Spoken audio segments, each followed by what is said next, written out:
Securities and exchange board of India यानी सेबी की chairperson Madhavi Puri Buch ने कहा कि इनिशियल पब्लिक ऑफर यानी आईपीओ में शेयरों को प्रो रेटा आधार पर आवंटन को इसलिए रोक दिया गया क्योंकि ये प्राइस डिस्कवरी सिस्टम को भ्रष्ट बना रहा था। बुच ने शुक्रवार को CII global economic policy forum को संबोधित करते हुए ये बातें कही। दर्शकों के बीच मौजूद बोस्टन कंसल्टिंग ग्रुप के इंडिया प्रैक्टिस के चेयरमैन जन्मेजय सिन्हा ने रिटेल निवेशकों और हाई नेटवर्थ इंडिविजुअल यानी एचएनआई के लिए आईपीओ के अलॉटमेंट के रैंडम सिस्टम पर स्पष्टीकरण मांगा। साथ ही उन्होंने ये भी पूछा कि अलॉटमेंट के प्रो डेटा सिस्टम को क्यों बंद किया गया। सवाल पूछने से पहले उन्होंने एक डिस्क्लेमर जोड़ा था कि ये सवाल उन्हें उनके इन्वेस्टमेंट बैंकर दोस्तों ने भेजा है। प्रो डेटा सिस्टम में आईपीओ अलॉटमेंट को अनुपातिक रूप से किया जाता है। इसका मतलब है कि आवेदन करने वाले हर व्यक्ति को अलॉटमेंट मिलता है, लेकिन जरूरी नहीं कि अलॉटमेंट उन्हें उसी मात्रा में किया जाए जिस मात्रा में उन्होंने आवेदन किया हो। ओवर सब्सक्रिप्शन होता है तो सभी को उस संख्या के अनुपात में आवंटन मिलता है जिसके लिए उन्होंने आवेदन किया है।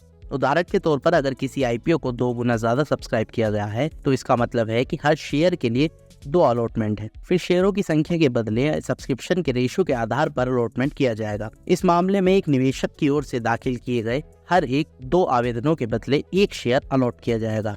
बुच के मुताबिक ये सिस्टम प्राइस डिस्कवरी सिस्टम में मदद नहीं कर रहा था। उन्होंने कहा कि ये आईपीओ की गलत तस्वीर पेश कर रहा था और आईपीओ के लिए मांग को बड़ा चढ़ा कर दिखा रहा था। उन्होंने कहा इसके तहत आईपीओ में ओवर सब्सक्रिप्शन का स्तर बढ़ चढ़कर बताया जा रहा था, क्योंकि प्रो रेटा मैकेनिज्म में अगर किसी को शेयर चाहिए होता है तो इन्वेस्टमेंट बैंकर अपने क्लाइंट को जरूरत से कहीं ज्यादा शेयर खरीदने की सलाह देते हैं। उदाहरण के लिए अगर बैंकर को उम्मीद है कि इश्यू 20 गुना ज्यादा सब्सक्राइब हो जाएगा और अगर निवेशक 100 शेयर चाहता है तो बैंकर उसे 2000 के लिए आवेदन करने के लिए कहेंगे। इसलिए प्राइस डिस्कवरी सिस्टम को भ्रष्ट किया जा रहा था।